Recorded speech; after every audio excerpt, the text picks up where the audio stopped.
Thanks for being here, everybody. Today we are joined by Christopher Goes, who is the research and development lead at Heliax and co-founder of the Anoma project. He also wrote the first Zcash block explorer back in the day and was recently a speaker at ZCon 3 in Las Vegas. Today, he'll be spending some time with us at the Zcash Foundation to give us a high-level presentation on Cosmos, IBC, and the Tendermint stack in general. This call is being recorded and it will be posted to the ZF YouTube and shared across our socials going forward. So with that said, we'll get this going and I'll toss it over to you, Chris. Thank you. Thanks for the intro. My hope is to do this call as a kind of collaborative, I'll lead, but a collaborative whiteboarding session. And I had a conversation with Jack prior to this over kind of what I should focus on.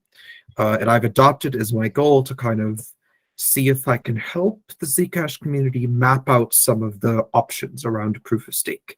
Because it seems like, I was there for Nathan's talk at ZCon 3. It seems like there are a lot of options, and the Zcash community has some sort of requirements or maybe things that you guys want, as I understand it, at least, out of a proof of stake system. And then there are a lot of possible proof of stake systems out in the world. And it seems like in order to get from those requirements to a decision about a specific one, it would be helpful to understand which components of the design are coupled and which are sort of orthogonal. And also in evaluating an existing stack like the Cosmos stack, I think it might be helpful to understand sort of the architecture of where certain components sit, and do you have to take them all at once, or can you take the little bits that you want and only those bits? So my objective in this call is going to be to try to help with that. But in order to help with that, I need feedback, because I don't, to me, the Zcash community is this magical amorphous entity which produces a blockchain Zcash and uses it and produces privacy and does all of these wonderful things, but it's hard for me to, it's not a person who I could talk to, right? So I would appreciate from you guys as well, please stop me, please ask questions, please, if there's some, especially, engineers or from a high level, really anyone, if there are parts of this that don't make sense, or if I don't seem to be going in a direction that's most useful to you, let me know, and I'm happy to change course. I have, I think, enough of a broad understanding of Cosmos and the IBC stack and proof of stake to kind of go anywhere you want, at least at a moderate level of detail. Of course, if you want really specific details over, how Penumbra's proof of stake system works or something, then you should go there. The most I could do is explain kind of the architectural trade-offs of some of these different design choices. I'm going to share my screen here, which is a whiteboard, and let me know if you can see this. Can you see it? Yes. Keep in mind that when I see this screen share, I cannot see you anymore. I think I can't easily fix this. So okay. Someone has to say something. I can't see the hands raised. Sure. Thanks. Okay. Yeah, to just provide a little bit. Could you, real quick, Chris, could you zoom in just a little bit for the... Absolutely. Let's see. I think I can do this. Is that better? Yes. Thank you. Cool.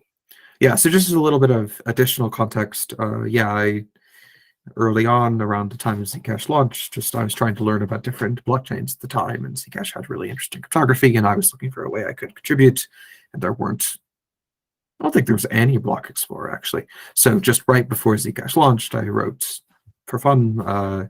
It was called Zchain because it was a cute domain name, which was one of the first Zcash block explorers at explorer.zcha.in.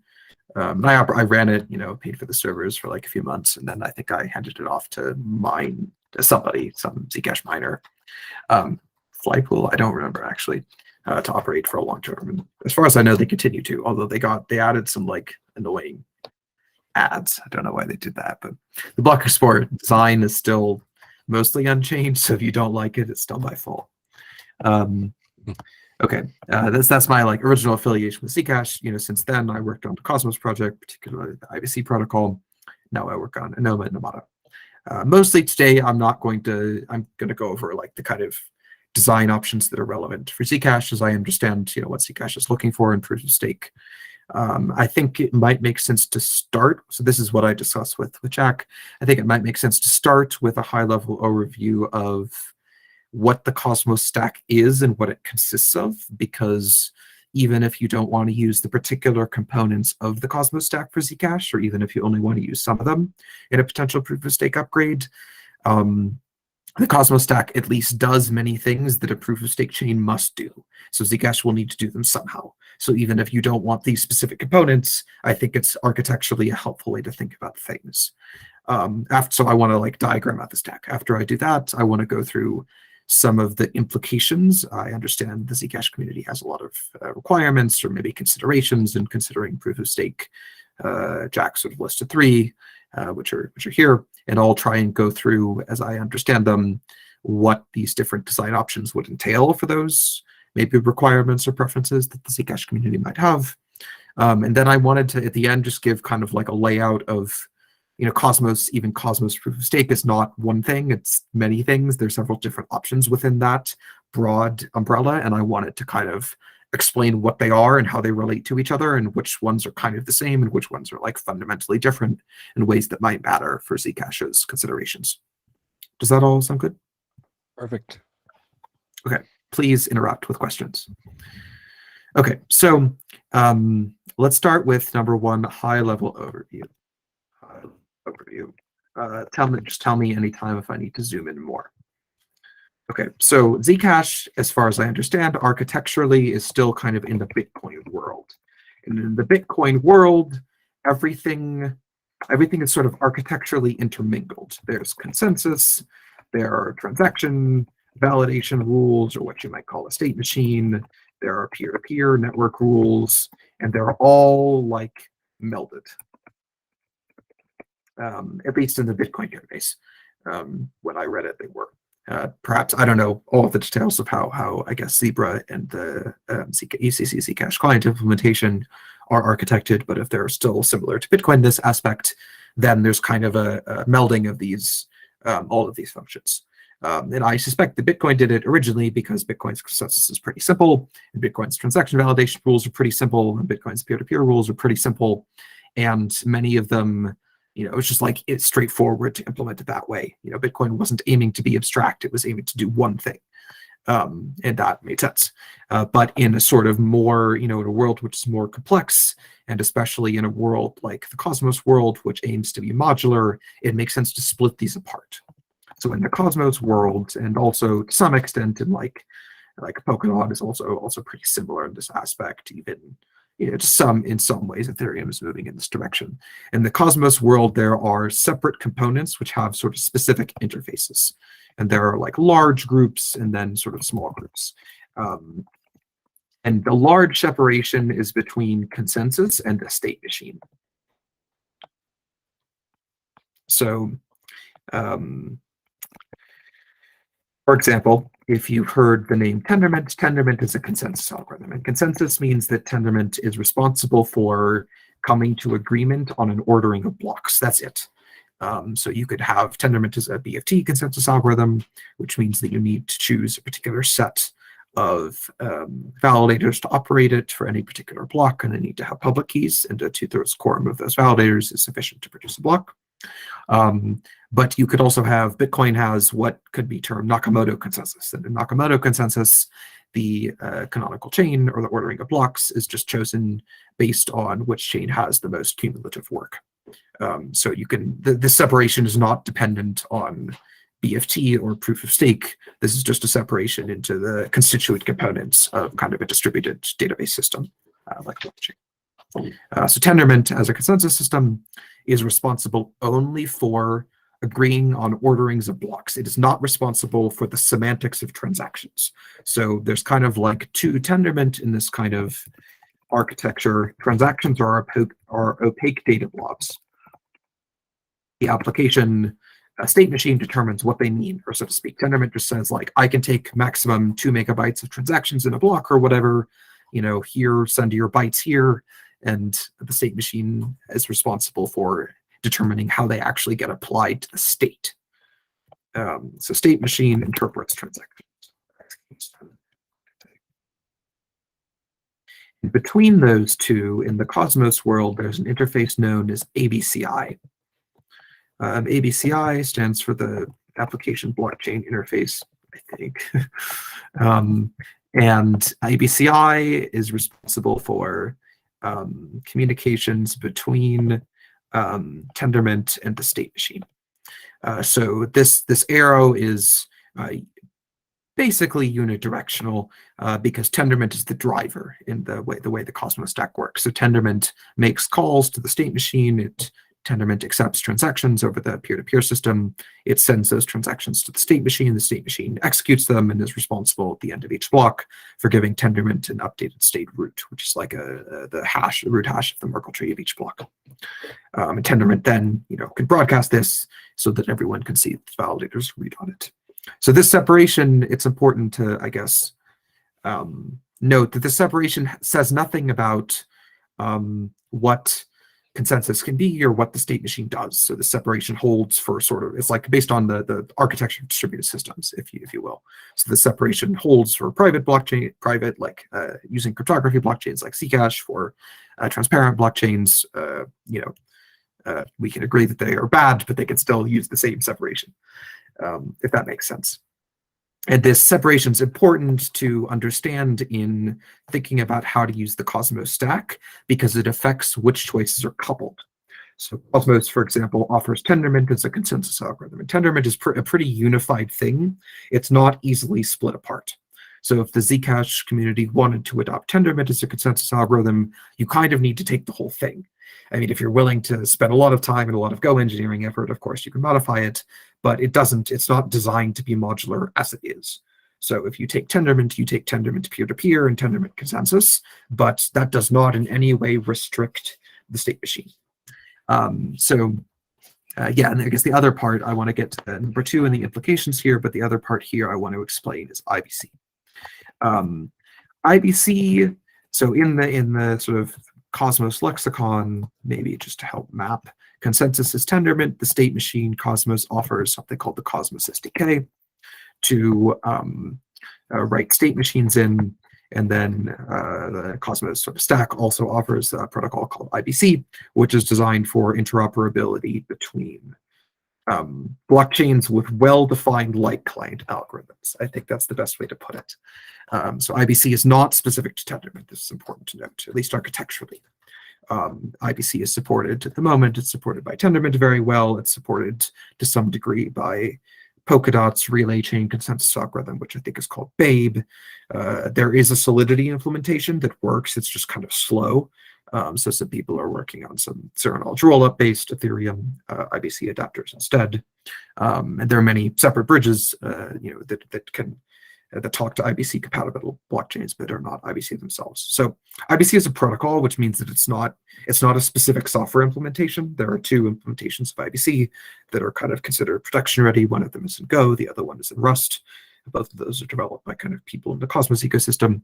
But it's important to note that these 3 choices are separable, as in, at least in principle, Zcash can pick amongst any of them without being constrained into the others. Now, they work well together. I mean, like Tendermint, the Cosmos SDK in particular is built on top of ABCI. So it would be very difficult to use the Cosmos SDK without using Tendermint. I guess that's the one hard dependency. I should revise slightly. But it's completely possible to use Tendermint without using the SDK. It's possible to use Tendermint and IBC with or without using the SDK, and it's even possible to use only IBC. That might entail slightly more work, like writing a light client algorithm if Zcash decides to craft a new sort of novel BFT consensus algorithm that doesn't yet have a light client, but it's still possible. And IBC is very carefully designed not to be Tendermint specific. So it would be, you wouldn't need to change IBC. You just need to add a little component for the new light client algorithm, or so to speak. So I think that it's helpful to start with this distinction because it allows us to answer already definitively one implication. So IBC compliance does not place constraints on the state machine. IBC compliance is something at the edge of the state machine. You could think of this like a computer. So a computer which supports TCP/IP.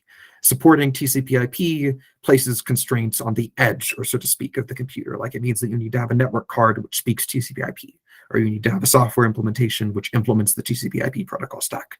But it places absolutely 0 constraints at all on what the computer does internally. So internally, your computer can use cryptography or no cryptography, or it can take input from cosmic microwave background radiation and use that as randomness, or it can use a continuous string of ones as randomness. It could do anything, right?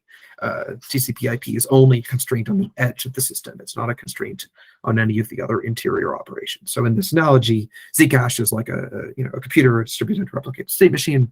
Can't have randomness, but otherwise,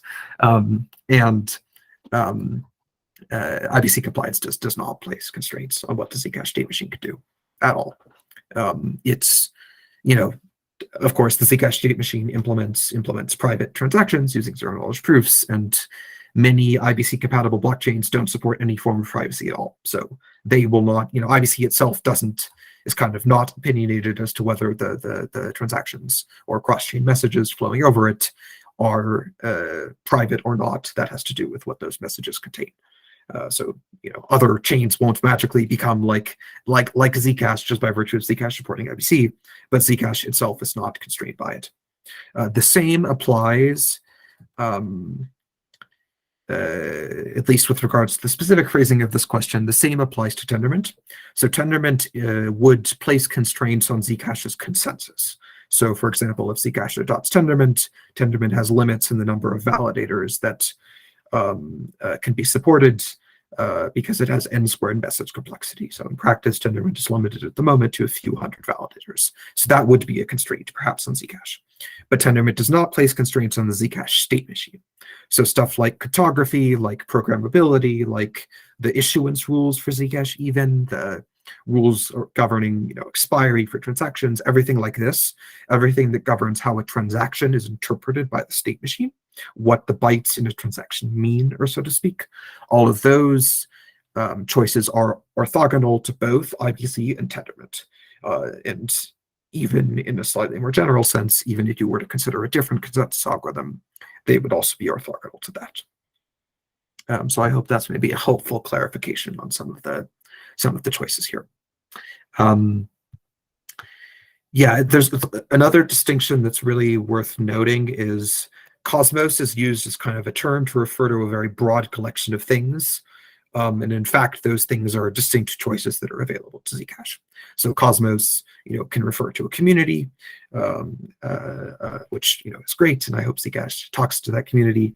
It can refer to the Cosmos SDK, which is a specific piece of software written in Go that can be used to implement state machines for blockchains. So, for example, if Zcash wanted to, you could use the Cosmos SDK to implement something like the Zcash state machine. Like you could try and use the Cosmos SDK to implement some sort of like bindings to Orchard. The Cosmos SDK includes a lot of things that Zcash might not want.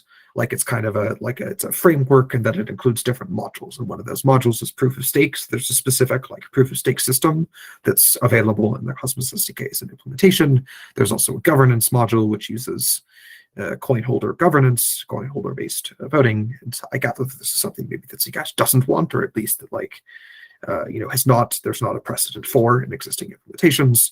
That's an orthogonal choice. You can use the Cosmos SDK and not use that module, but a fair amount of the Cosmos SDK is like the scaffolding, and then there are a lot of specific modules, and those choices are independent. Now, they're often projects or blockchains that are using the Cosmos stack, like in the Cosmos ecosystem, often make many of the same choices. So like many of the Cosmos Hub, for example, which is the first blockchain, uses Tendermint, uses the Cosmos SDK, and all of the Cosmos SDK's modules like governance and proof of stake and reward distribution, and it supports IBC.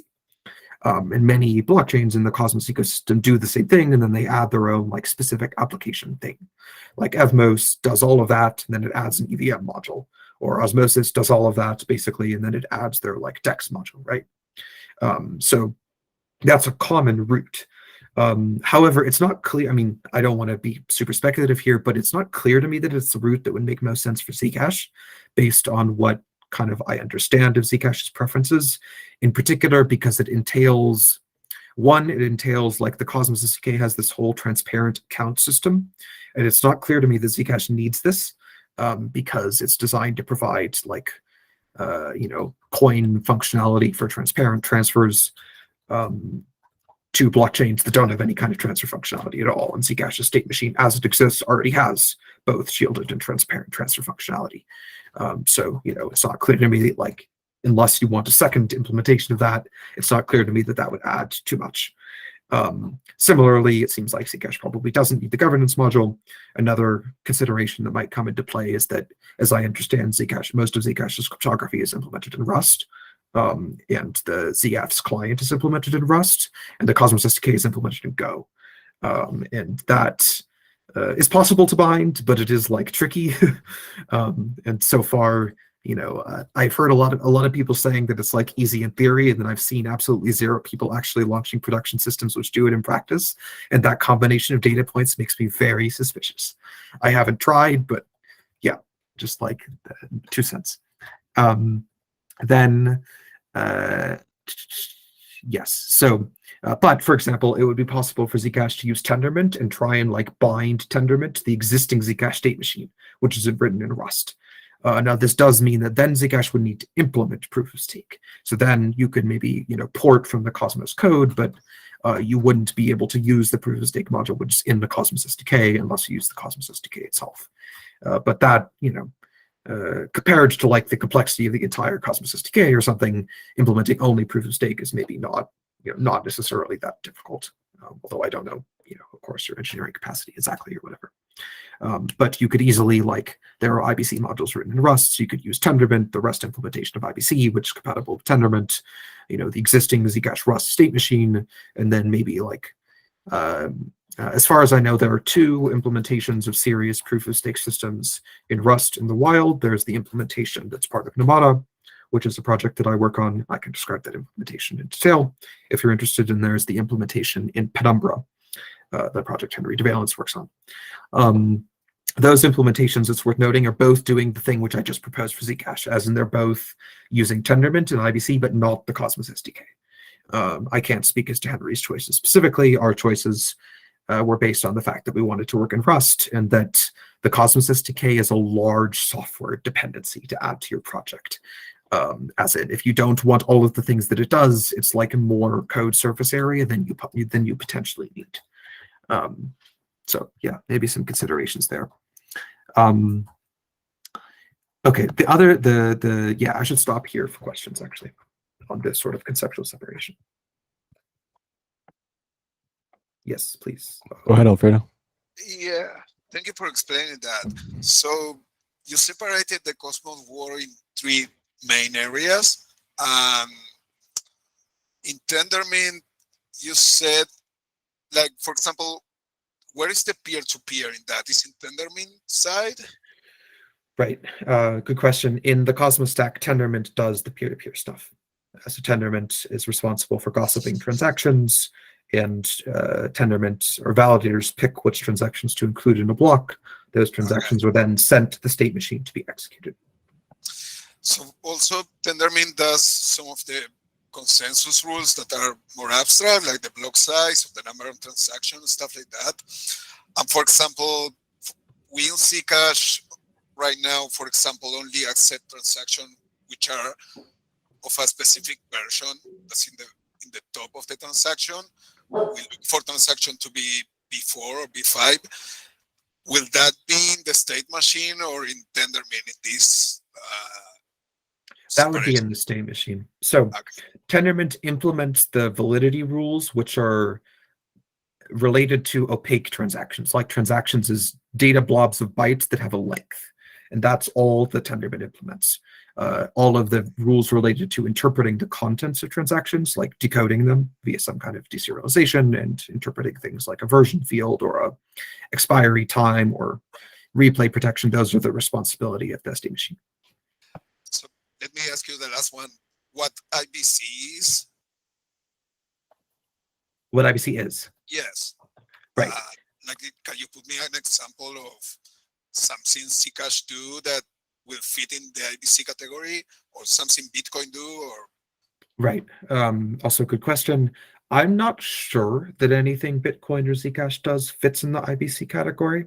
IBC is concerned only with interoperability. IBC does not implement any regular state machine features. It doesn't implement shielded or transparent transfers. IBC is concerned only with allowing different blockchains, which use different consensus instances, to send and receive messages. Got it. Thank you, Chris. Deirdre? Yeah, thank you for the overview. One of the things that we will probably have to change no matter what is that the block header of Zcash blocks currently encodes a lot more information in it besides the proof of work solution, hashes of the blocks and all that sort of stuff.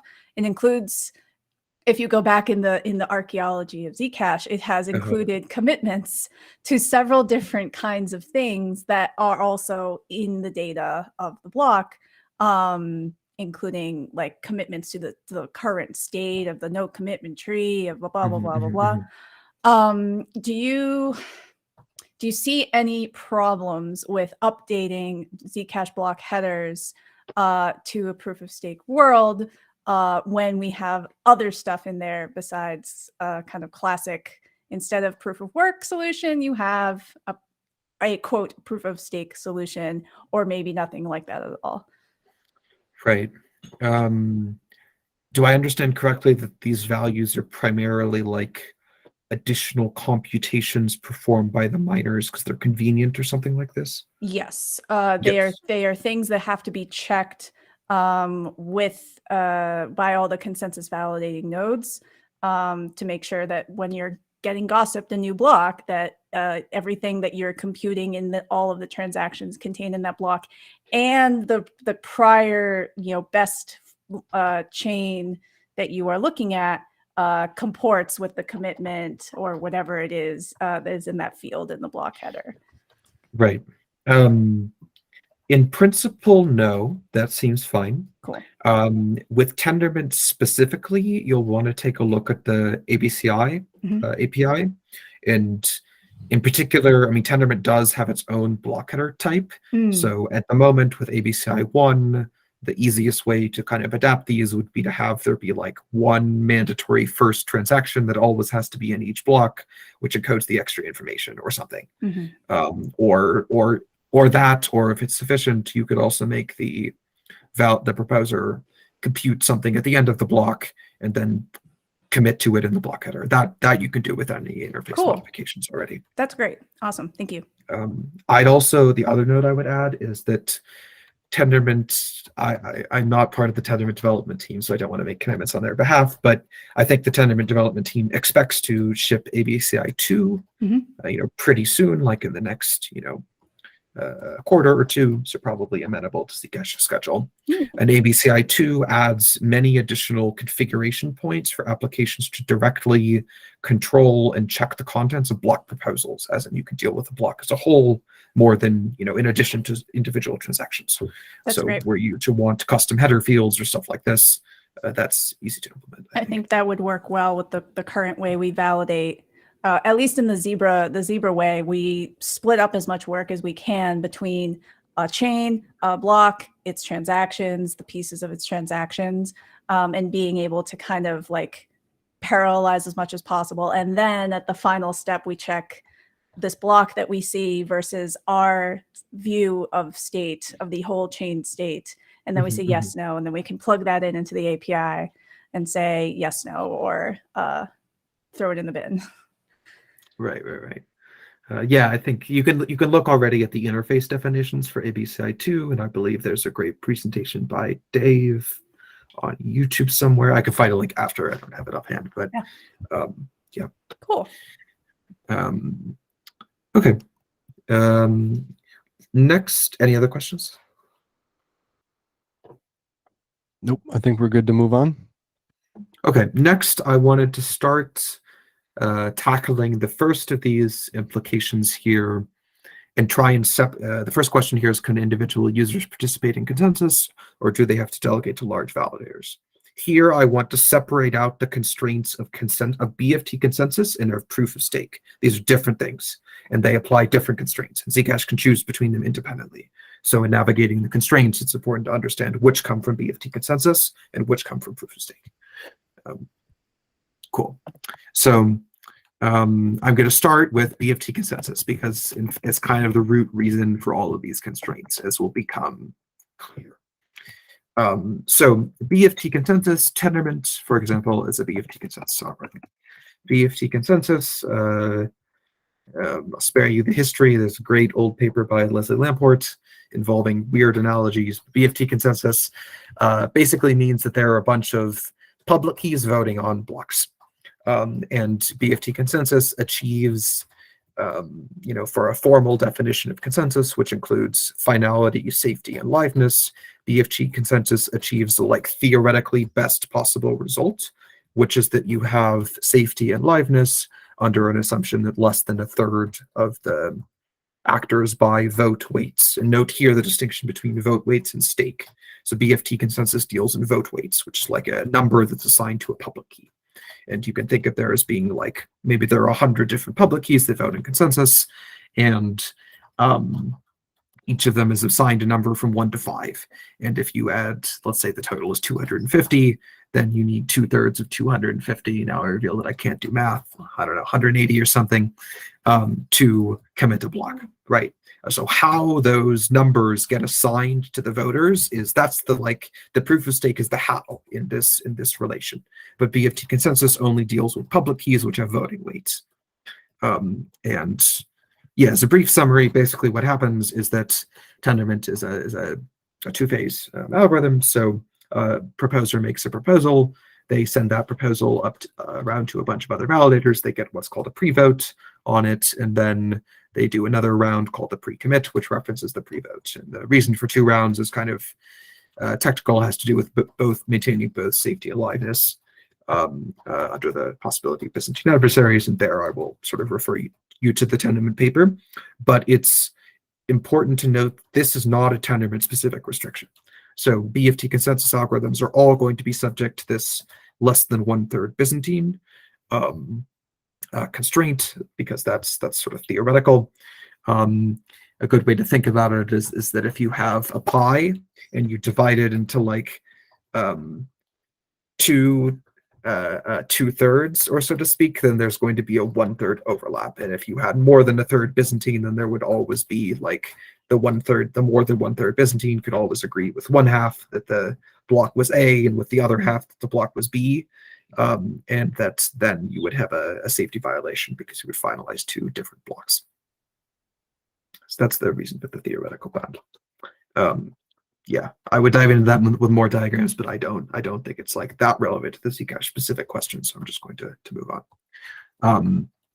But what I think is important to note here as it relates to the Zcash specific questions is that, as might be evident from my brief explanation, BFT consensus requires sending a lot of messages. So it's different than proof of work. So in proof of work consensus, one miner mines a block and they send it to people, and it's either part of the new longest chain or it's not. It's very asynchronous.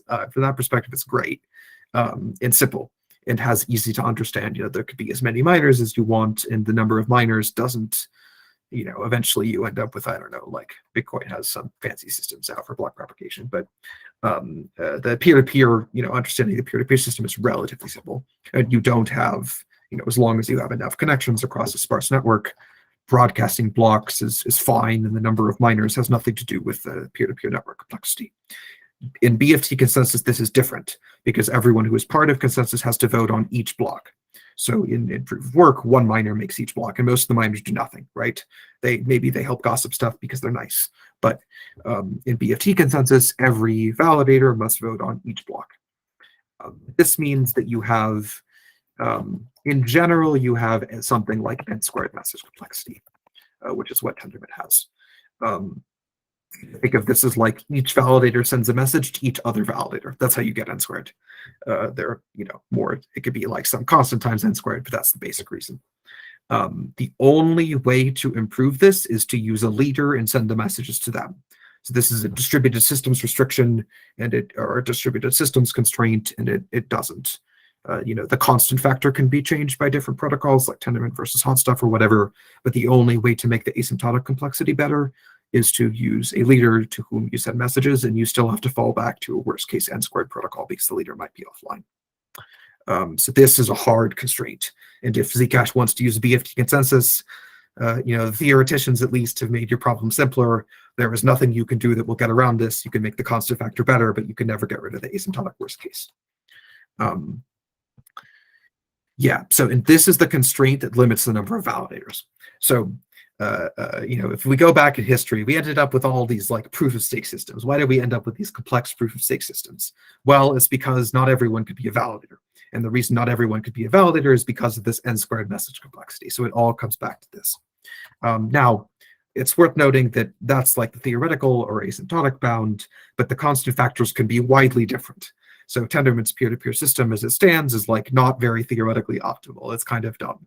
I think the Tendermint team would probably agree with this opinion. It just takes time to implement good peer-to-peer systems. So Tendermint can only do a few hundred validators, but probably a much more optimal implementation could handle, even a few thousand validators without problem, even with n-squared. So there are big variations in the constant factor that are possible, but the asymptotic bound will still hold. So the way sort of proof of stake systems like Ethereum get larger numbers of validators is that they give up fast finality, which means that they have more people sending messages, but the messages are aggregated over a longer period of time. And you can, that's also an option. Maybe fast finality is not important to Zcash, but it is generally important for interoperability because you need to finalize blocks in order to send messages to other domains like other chains in ways that they can credibly believe are final and won't be reverted. So to come back to this question above, the question of can individual users participate in consensus or do they delegate to large validators? I can partially answer that at the level of BFT consensus, which is that in BFT consensus systems, there will be some restriction on the number of validators. It's going to be some constant number, which could be, from the hundreds to the thousands, maybe even the tens of thousands, if you're willing to trade a little bit of fast finality for more validators, but it's never going to be infinite. It's never going to be the same thing as proof of work, where anyone can just join. Maybe you can approximate it to more and more degrees as you trade more and more fast finality for more validators. But even in an Ethereum system, it's going to require a deposit of some ZEC or something, and you must have at least 50 ZEC to be a validator. It's never going to be completely free. That has nothing to do with which proof of stake system Zcash chooses. It's just a property of the consensus. Cool. I should stop for questions here. Anybody have a follow-up question to that? I don't see any raised hands at the moment, Chris. So, Alfredo. Yeah, so I don't know much about proof of stake, but what is the motivation for a validator to do its work? Right. Good question. So validators do a lot of things, and some of them in proof of stake systems, some of them are maybe explicitly incentivized and others of them are not. This is also true in proof of work systems. So in proof of work systems, most miners also broadcast blocks on not only their own blocks, but they also relay messages on the peer-to-peer network, and full nodes relay messages on the peer-to-peer network. There's not really any reason for them to do that other than altruism, right? And some hope that they'll be tit for tat if other people do it. So proof of stake systems have a similar kind of split, where some of the things the validators do, like voting on blocks, generally is explicitly incentivized because it's critical and you can detect it. But relaying messages on the peer-to-peer network is very hard to detect in a sort of systemically accurate way, and it's something that validators seem to be altruistic enough to mostly do anyways, so there aren't explicit incentives for it.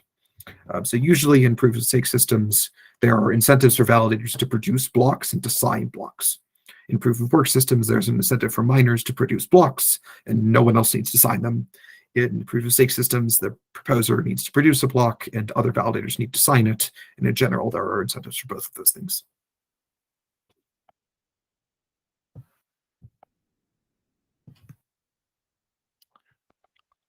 Cool. Yeah. No more raised hands, so we can continue. Okay.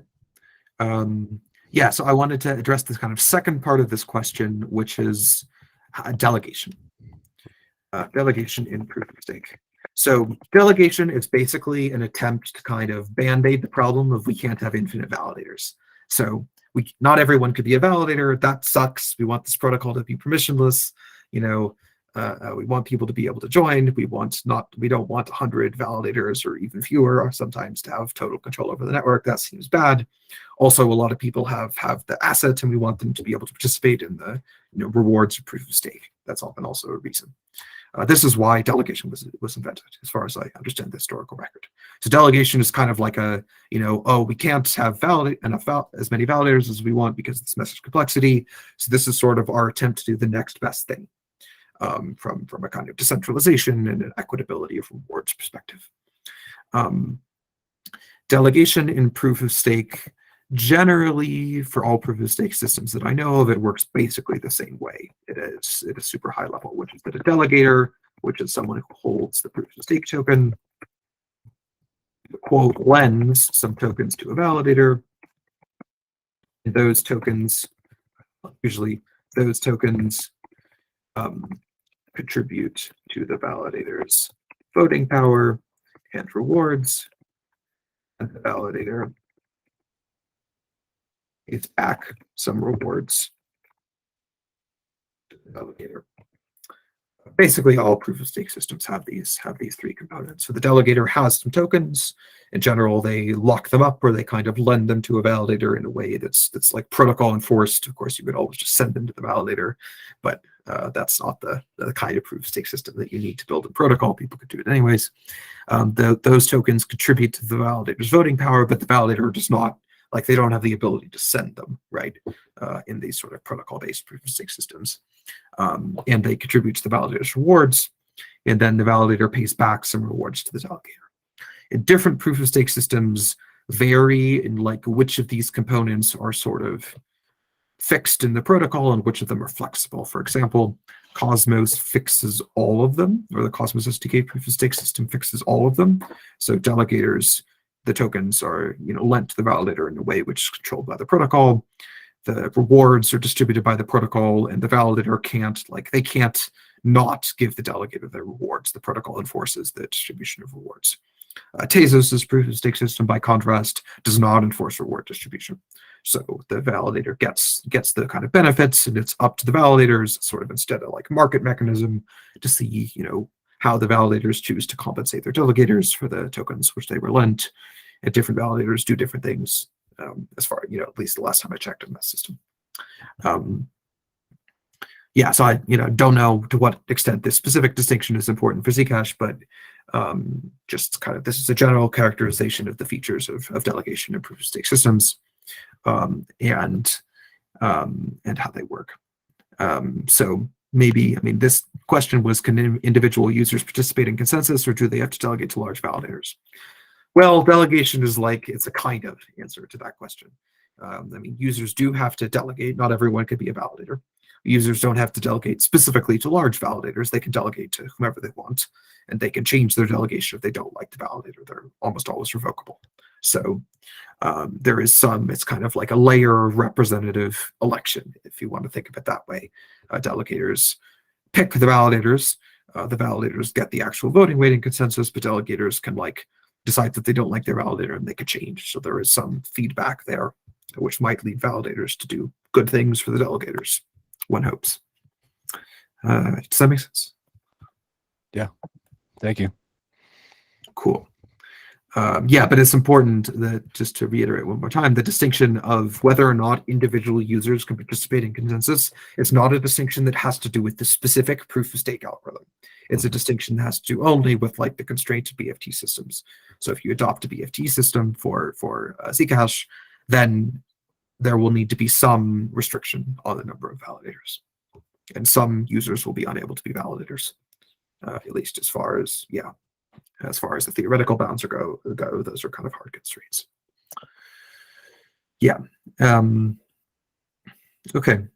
Maybe here I'll ask where I should go. So here I can go in two directions. I can go to talking about some of the advantages of Tendermint, Cosmos SDK, proof of stake, IBC, what advantages they might confer on Zcash, or I can go to a little bit deeper into the different options for specific proof of stake systems. Which would people prefer? Does anybody have a preference? Yeah, Deirdre.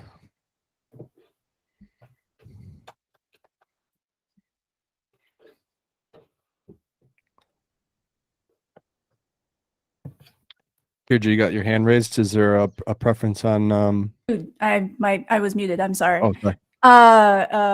Different kinds of proof of stake systems because you know, different ways of staking can have different privacy implications. So I'm interested in that. Right. Yes, I can do that. Okay. So kinds of proof of stake.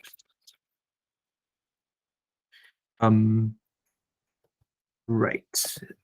Maybe specifically with regards to privacy implications. Privacy implications. As far as I know of, just to get this out of the bat, there's well, okay, maybe we should, okay, privacy and proof of stake. Let's talk about this first. Okay, so it's important to note that the proof of stake is kind of a way to give validators voting power in consensus. Privacy in proof of stake is independent to privacy in transfers. So Zcash could have a transparent proof of stake system and still have shielded transfers. Those are not like incompatible things. Or Zcash someone could have a private proof of stake system and transparent transfers, which seems weird, but they could do it. Those dimensions are independent.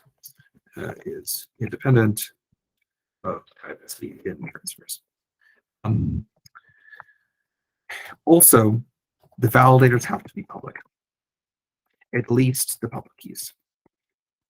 There can be pseudonymous validators. There are pseudonymous validators actually in the Cosmos, I think. But the public keys of the validators and their voting weights have to be public because this is required to verify the blockchain.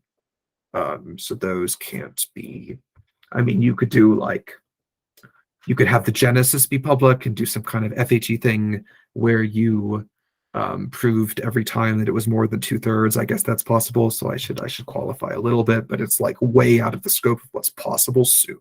So, you know, in the sort of relatively soon, like next few years, and no one has ever built such a system, to be clear, but it is possible in principle. But in the sort of like plausible world of proof of stake systems, the public keys and voting weights of validators are going to be public. Now, there's a question as to whether, you know, are the delegations private? As far as I know, there are, you know, in terms of existing proof of stake systems, there are two different answers to this question. There's the sort of Cosmos SDK answer, there's the Namada answer, and then there's the Penumbra answer. In particular, there's a connection between privacy and fungibility that is important. So whether or not you have privacy in delegations in a proof of stake system actually constrained, it's like it's not independent of how the system works in the sense of whether delegations of different delegators are fungible. So in Penumbra's system, which at least as I understand it, has private delegations which are fungible, you know, when to the same validator.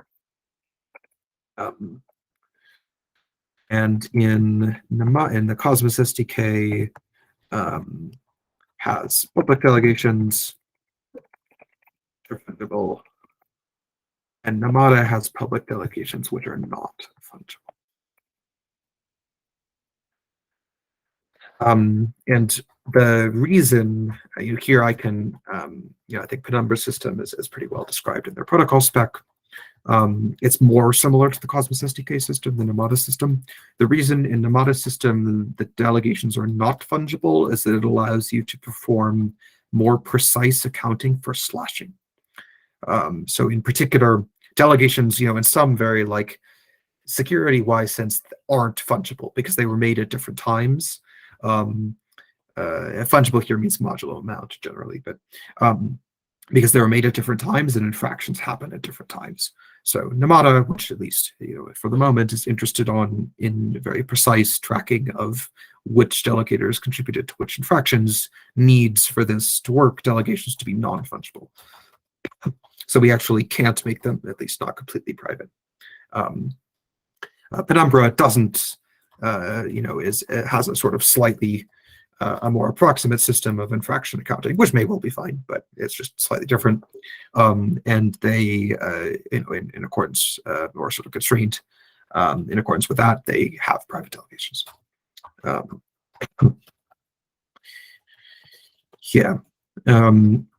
It's maybe another sort of interesting question that's related to this is one of assets. So in Zcash, the moment has one asset. In Penumbra and Namada, there are kind of multiple assets, and the assets which may be privately transferred are not necessarily the proof of stake assets. It's not a constraint, but that probably affects like user privacy in sort of meaningful ways. So if users are using, for example, in a world like what Zcash could decide that there are going to be two assets. There's going to be like the Zcash proof of stake asset, and there's going to be the Zcash transfer asset. Maybe this is unlikely, but it's at least possible. But in this world, when users are delegating, they're definitely not leaking any information about their transactions because it's a different asset. Whereas in a world where those are the same asset, then potentially a public proof of stake system is more of a concern because people would have to unshield always to like delegate or whatever. So I think that's an interesting point to note. Alfredo, I think you're muted. Oh, yeah, we can't hear you.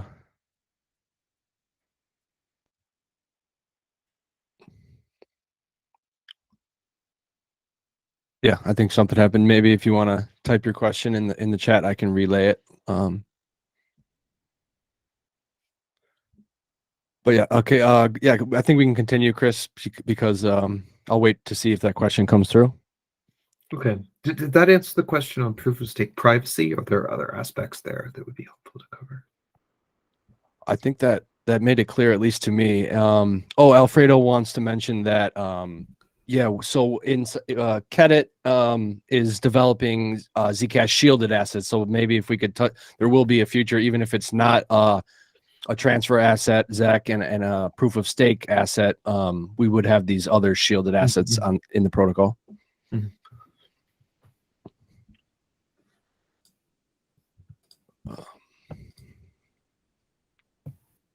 So does that affect this kind of what you've touched on there, like shielded assets? Like if there's shielded assets on Zcash, you obviously won't be delegating those as the staking token. I mean, so their privacy can mean there are like different ways to measure privacy, right? One way to measure privacy is or that we might care about is the like total size of the shielded pool, whether or not whether tokens are in proof of stake or not. I think actually you might always have to know this, at least not without FHE, but still you could have like transfer or amount privacy so that when users delegate, it's not like they don't reveal the amount that they moved or whatever. Maybe another useful thing to note, so if Zcash has like Zcash shielded assets, let's just assume that there's some assets on Zcash that are not used for proof of stake, right? Then the only difference that a transparent or private proof of stake system makes to the privacy of those assets is that it like changes the size of the shielded pool somewhat. But there's no risk of linkage for those assets which are not used in proof of stake. Whereas if there's an asset which is used in proof of stake, in sort of a like, maybe if you are very careful, it wouldn't be a problem, but an easy mistake for a user to make, since there is potentially some linkage when you're moving to and from the proof of stake system, and that requires that shielding. Okay. You ask, do all proof of stake systems have this delegation thing? I have some concern about about 2 or 3 big proxies having all the weight. There are proof of stake system. I mean, there are proof of stake systems with more validators. You can have a proof of stake system without delegation, but there's still a constraint on the number of validators. Then you would just have like more validators, and no one who wasn't a validator would have any power at all. Delegation at least gives them some power. At least that's usually the rationale. The incentives do vary. So the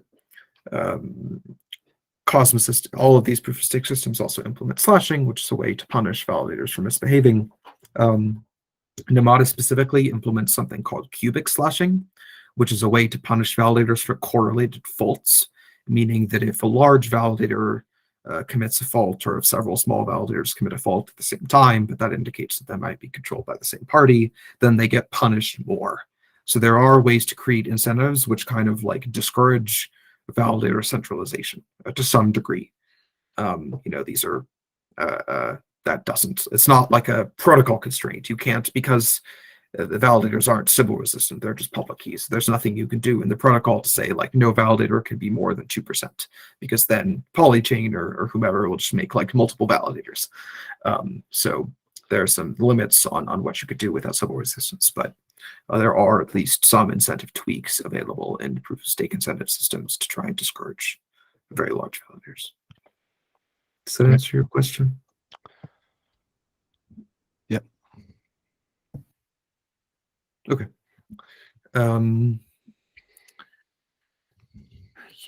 Okay, kinds of proof of stake systems. So beyond actually the question of privacy, these systems are, I think they're pretty similar. So there's like a delegation action where you delegate to a validator, an undelegation action where you undelegate to a validator, and a redelegation action where you move your tokens from one validator to another.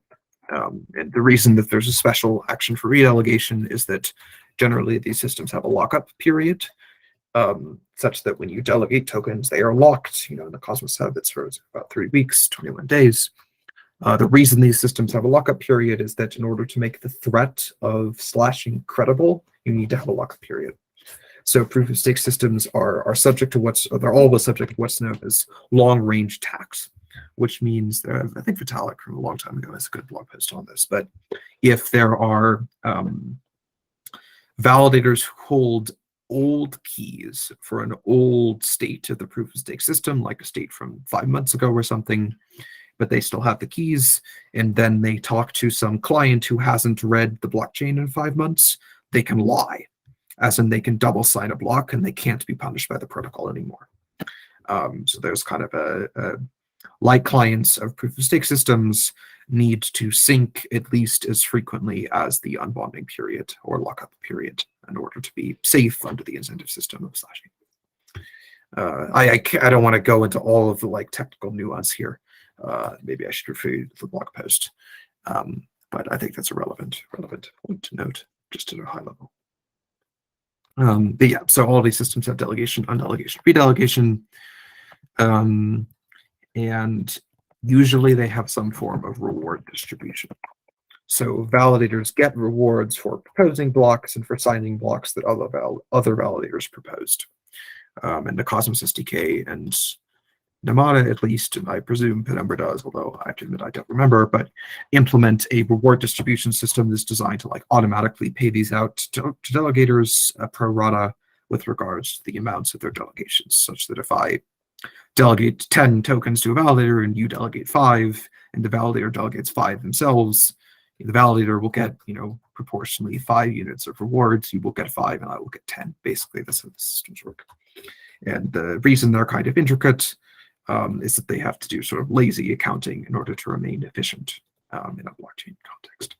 But the basic thing they're doing is just implementing this proportional payout, and then they're subject to the constraint that we don't actually want to iterate over all of the delegators each block, because that would be ON in the number of delegations, which is going to be very large.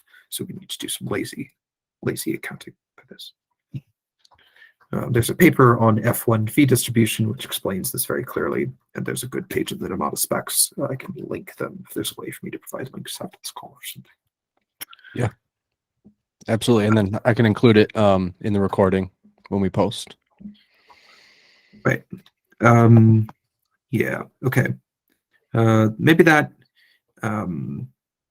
yeah, I mean, there are like a lot of implementation details of these proof of stake systems, and some of them are slightly different. But they all have the concept of bonds, which is when someone delegates to a validator, and they all have some kind of reward distribution. There are differences in privacy, and there are differences in kind of the specific slashing algorithms and what incentives they use. What do people think? Is that a good sense? Should I go into some other specific question? Go over some advantages? What would be helpful? Yeah, that was helpful for me and very clear. I don't see any hands raised at the moment. Yeah, maybe you could go into, the specific example of Namada proof of stake, and because you mentioned that it's Tendermint and IBC only and not the Cosmos SDK, and you sort of hinted at that sort of is what makes sense for Zcash. So you could touch on that, and then we have been going for about an hour or so, but eventually I'd love for you to just do an overview of the proposal and idea you put forward on the Zcash community forum about the Zcash Namada bridge that uses Frost. We have some of the Frost engineers on the call, and I think that would be quite interesting as well. Right. Okay. Yeah, I can do that. Yeah. So for Namada, I guess one maybe note is that the details of which proof of stake system you pick are, at least in principle, independent of whether you use the Cosmos SDK or not.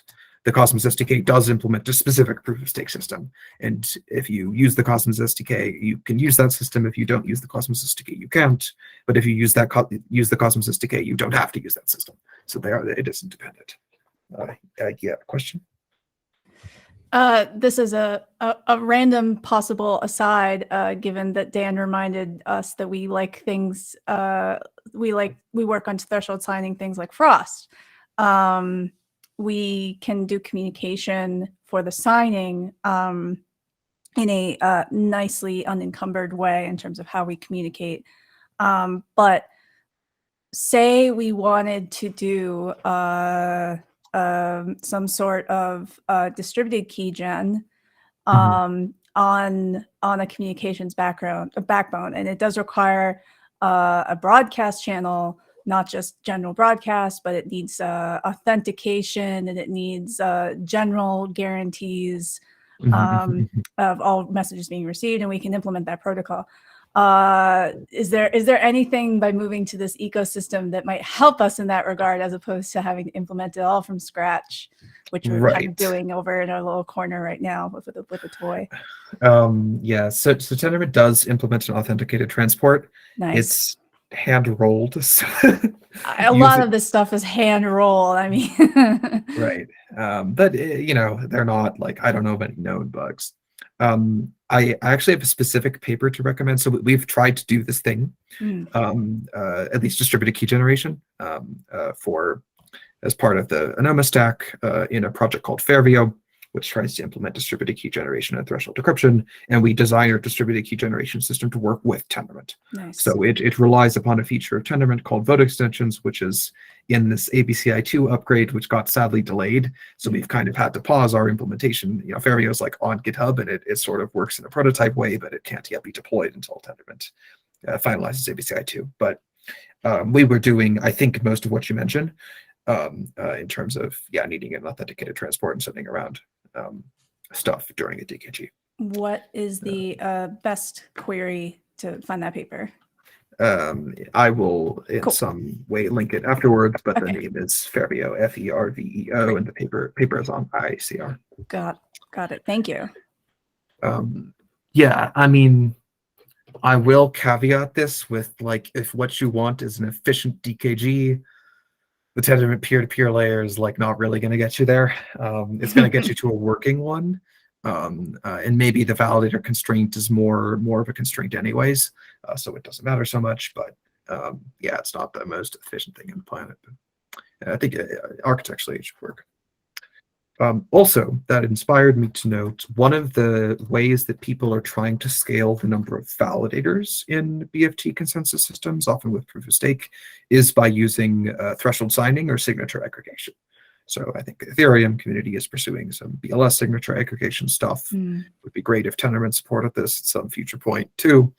But even something like conceivably Frost could be used to, have what looks to Tendermint like one validator be in fact multiple key shares or something like this. And I don't know to get that to work, and if you want it to be sort of enforced by the protocol as opposed to just a decision made by a particular validator, then it might require some efforts, which I haven't thought through. But it is definitely like that kind of cryptographic work is very relevant to scaling the number of validators. So it might be an interesting angle to investigate. Yeah. So yeah, Namada proof of stake. Namada proof of stake is implemented in Rust. I'll send you a link to the specs afterwards. It implements what we call cubic proof of stake. So in cubic proof of stake, it has delegation, undelegation, redelegation, all the basics, has automatic reward distribution. Namada proof of stake has automatic reward compounding, which means that rewards get automatically delegated, or so to speak. In a Cosmos-based system or Cosmos SDK-based system, you have to withdraw them and redelegate them, which works, but it creates extra transaction noise that seems unnecessary. And you can do some different things in the kind of mathematical design to make them automatically be redelegated. And in particular, Namada proof of stake implements something called cubic slashing, hence the name cubic proof of stake. Cubic slashing, I think, is interesting because it's one of the very few credible ways, at least that I'm aware of, in the incentive design space to try and discourage large validators. And the way it does that is that it punishes large validators more. So you can think of the basic thing slashing does is that when there's some kind of detect fault, validator double-signed a block, or they failed to sign or something, the validator gets punished, which means that some of their stake gets burned, usually. You may want to, that proof of stake systems generally operate with very flexible token economics, as in like the protocol is capable of both minting and burning the native token in protocol controlled ways.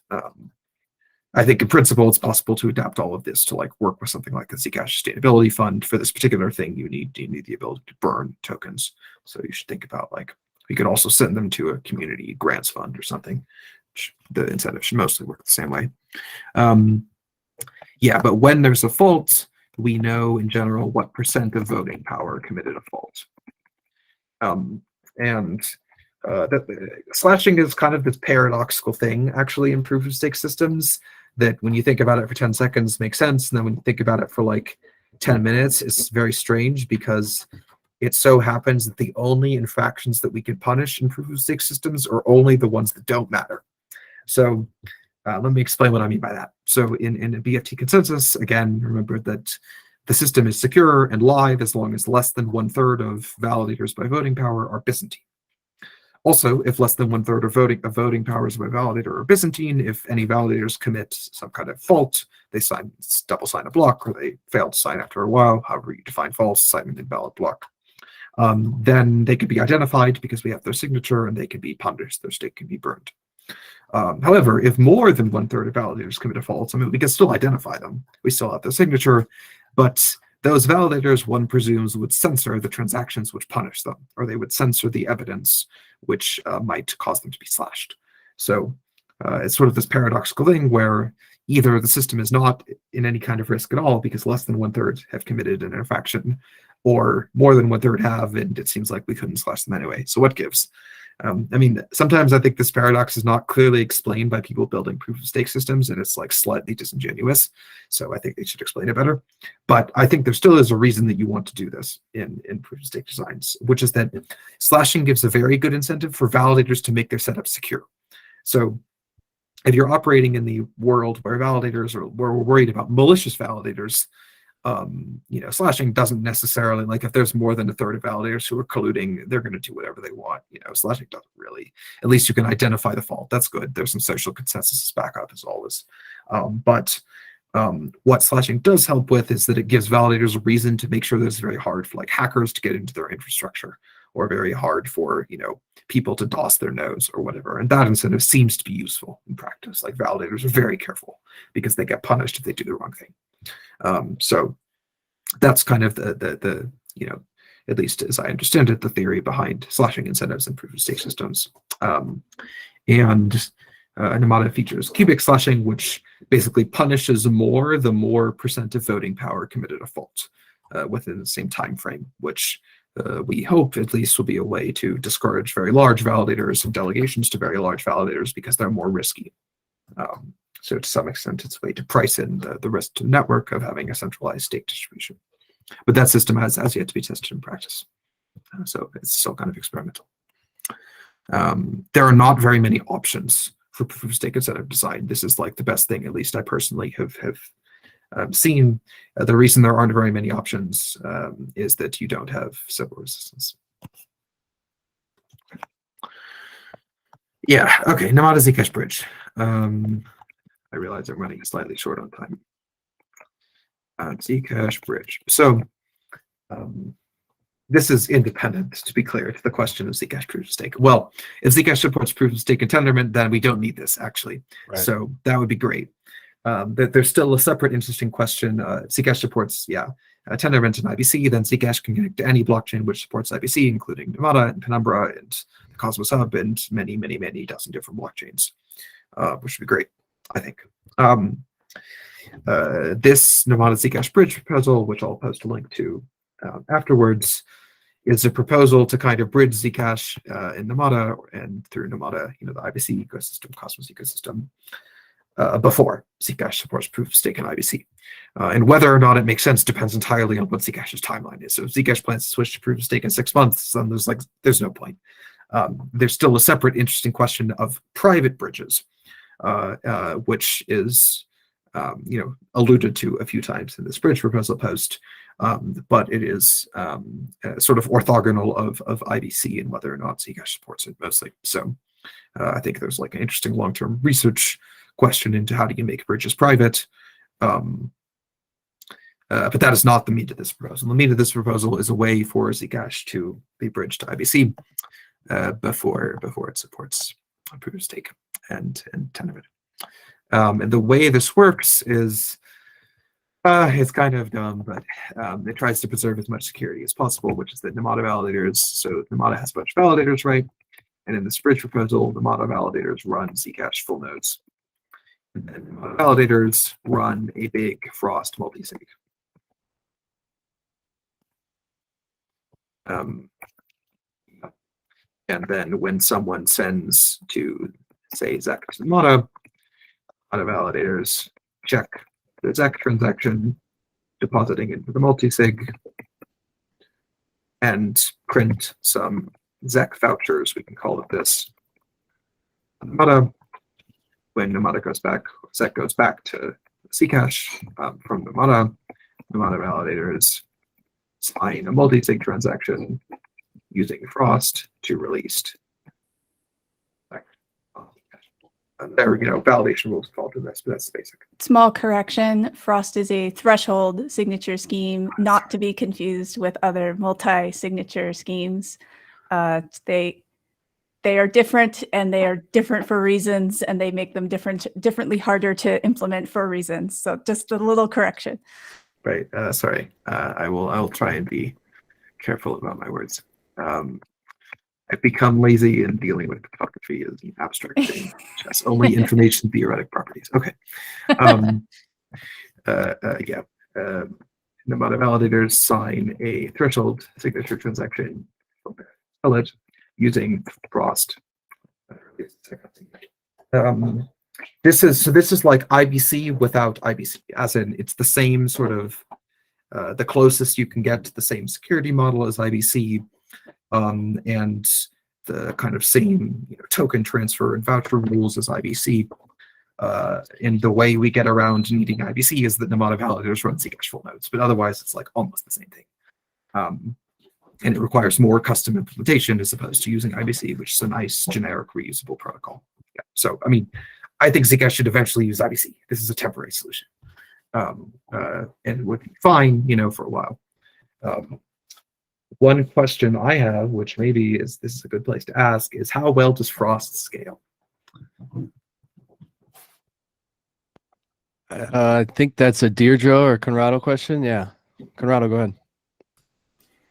Yeah, we just benchmarked Frost. We ran a scenario. I think you suggested with 667 out of 1,000 signers, and in that case, it was like for each participant, each round's like under 100 milliseconds. I have no idea if that's good enough. That's amazing. Yeah, I think that's good enough, actually, which is great. I mean, what we need to do is approximate the stake distribution, but we can approximate it to like a fixed precision and just bound things a little bit, and it mostly works. So if we can do like on the order of 667 out of 1,000 already might be close enough. And if we can, one or two, a few more times that. Actually, we can do it. Could be longer than 100 milliseconds even. So if the scaling is constant, then we can multiply that by 10, and it would be definitely sufficient. And if it takes 1 second, it's fine. That's great to know. Yeah, basically Frost, it's it's proportional to the number of signers, which we can avoid it in Frost, but I think it's fast enough to make this a specific scenario work. And then the communication, if you already have key shares set up, you have one round of communication to commit to the things that you're going to contribute to the nonce for the signature, and then you have one round where everyone sends their share of the signature, the response. And then someone, probably one of these, validators or whoever, some party is going to just collect all those things, and that's the final bit of computation. But anyone could, in theory, having seen all those share messages go around, play that role, which is very nice. And yeah, so that is probably where the wall clock timing is really going to come from, is literally sending a round of messages and then sending another round of messages, and then you're done. Right. Yeah, the other thing we can do is that we can pipeline this into Tendermint, so we can use the vote extensions from ABCI2 and have validators send around these signature shares when they vote. Yeah. And they need to send messages to each other anyway, so it doesn't change the total round complexity. It just there'll still be constant latency, more bandwidth, but yeah, it is convenient. Cool. Yeah, maybe the only other remark I would add here is just to describe the privacy properties. So this bridge is not private, as in Namada and Zcash at the moment. You sort of, at the moment they use incompatible circuits, but even if they use compatible circuits, it's not easy to make bridges private because you also want fault isolation. And the way you get fault isolation is by measuring the token flows. So at least naively with the ZKP only system, this is difficult to do unless you do complete recursive verification of the state machine. Then it's in a different category of thing. This bridge would allow users could send to a Zcash private or Z address on Zcash directly. They don't need to send to a T address. So in that sense, it's privacy friendly. But when you transfer over the bridge, the amount of ZEC would be revealed. Okay. Thanks, Chris. That was very helpful. We're right on time here, so I just thank you everybody for joining, and thank you to Christopher for spending some time helping us go over all this stuff. It was really great. And yeah, if you want to share any links with me, Christopher, I can include those before I post to YouTube, and then I will also send an email to you guys as well before we post with with the link and everything. I think we'll do. Cool. Thank you very much. This has been helpful.